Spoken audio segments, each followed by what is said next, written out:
Hello दोस्तों, कई बार हम लोगों को अपनी डेली लाइफ में इस प्रकार के सेंटेंस बोलने पड़ते हैं, जैसे उस दो कौड़ी के इंसान से मैं नहीं मिलना चाहता हूँ, उस दो कौड़ी के लड़के से मैं नहीं बात करना चाहता हूँ, उस दो कौड़ी के नौकर को मैं नहीं देखना चाहता हूँ, उस दो कौड़ी की लड़की से मैं नहीं मिलना चाहता हूँ, उस दो कौड़ी के आदमी को मैं पैसे नहीं देना चाहता हूँ।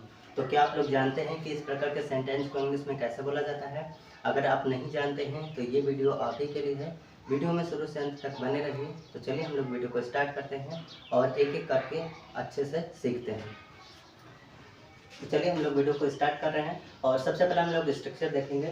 तो हमारा स्ट्रक्चर दिया हुआ है, हमें लिखना पड़ेगा सबसे पहले आई डोंट। सबसे पहले हमें लिखना है आई डोंट वांट टू। फिर उसके बाद हम लिखेंगे जो भी हमारी वर्ब रहेगी, वर्ब की फर्स्ट फॉर्म। फिर उसके बाद हम लिखेंगे डैट, फिर डैट टू बी। फिर उसके बाद यहाँ पे उसकी मीनिंग लिखनी है, जैसे कि यहाँ पे इंसान है तो इंसान की मीनिंग, लड़के हैं तो लड़के की मीनिंग, नौकर है तो नौकर की मीनिंग, लड़की है तो लड़की की मीनिंग और आदमी है तो आदमी की मीनिंग लिखेंगे। तो यहाँ पे हम डॉट डॉट डॉट करके छोड़ देते हैं। सबसे पहले हमें लिखना है आई डोंट वांट टू। फिर उसके बाद जो भी हमारी वर्ब है, वर्ब की फर्स्ट फॉर्म लिखेंगे। फिर उसके बाद लिखेंगे डैट टू वीट। फिर उसके बाद वहाँ पे डॉट डॉट डॉट जहाँ पे लिखा हुआ है वहाँ पे उसकी मीनिंग लिखनी है जो सेंटेंस में हमारा दिया हुआ है। जैसे इंसान है तो इंसान की मीनिंग, लड़के हैं तो लड़के की मीनिंग, नौकर है तो नौकर की मीनिंग, लड़की है तो लड़की की मीनिंग और आदमी है तो आदमी की मीनिंग। तो चलिए अब हम लोग इसी स्ट्रक्चर का यूज़ करके सारे सेंटेंस को एक एक करके अच्छे से सीखते हैं। तो हमारा पहला एग्जाम्पल दिया हुआ कि उस दो कौड़ी के इंसान से मैं नहीं मिलना चाहता हूँ। तो सबसे पहले हमें लिखना पड़ेगा आई डोंट वांट टू। फिर उसके बाद मिलना की बात हो रही है तो हम मिलना के लिए लिखेंगे meet, I don't want to meet. फिर हमें लिखना है that to bit.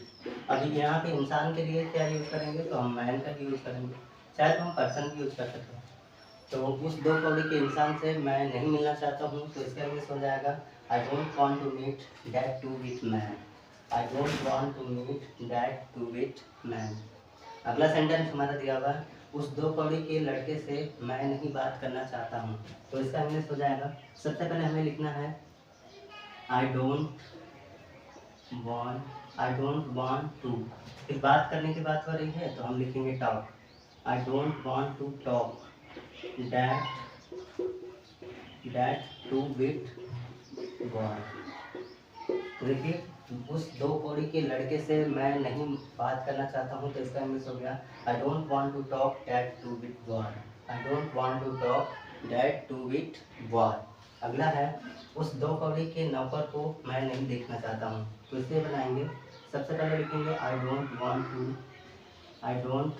Want to. अब यहाँ पे देखने की बात हो रही है तो हम लिखेंगे सी। फिर लिखेंगे डैट टू विथ। अब यहाँ पे नौकर की बात हो रही है तो हम नौकर का मीनिंग लिखेंगे डैट सर्वेंट। देखिए उस दो कौड़ी के नौकर को मैं नहीं देखना चाहता हूँ, तो इसका इंग्लिश हो जाएगा I don't want to see that to with servant. I don't want to see that to with servant. अगला दिया है उस दो कौड़ी की लड़की से मैं नहीं मिलना चाहता हूँ, तो इसका इंग्लिश हो जाएगा, सबसे पहले वही हमें लिखना पड़ेगा आई डोंट वांट टू। फिर मिलने की बात हो रही है तो मिलना का मीट होता है। फिर हम लिखेंगे डैट टू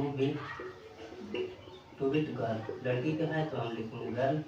तो देखिए उस दो कौड़ी की लड़की से मैं नहीं मिलना चाहता हूँ, तो इसका इंग्लिश हो जाएगा I don't want to meet that to with girl. I don't want to meet that to with girl. अगला दिया है उस दो कौड़ी के आदमी को मैं पैसे नहीं देना चाहता हूँ। तो इसकी इंग्लिश क्या होगी आप लोग को कमेंट करके बताना है, ताकि आपकी भी प्रैक्टिस हो जाए। उस दो कौड़ी के आदमी को मैं पैसे नहीं देना चाहता हूँ, तो इसकी इंग्लिश क्या होगी आप लोग कमेंट करके बताना है। साथ ही साथ ये भी बताइए कि आपको वीडियो कैसी लगी। वीडियो अच्छी लगी हो तो लाइक और शेयर जरूर करिए।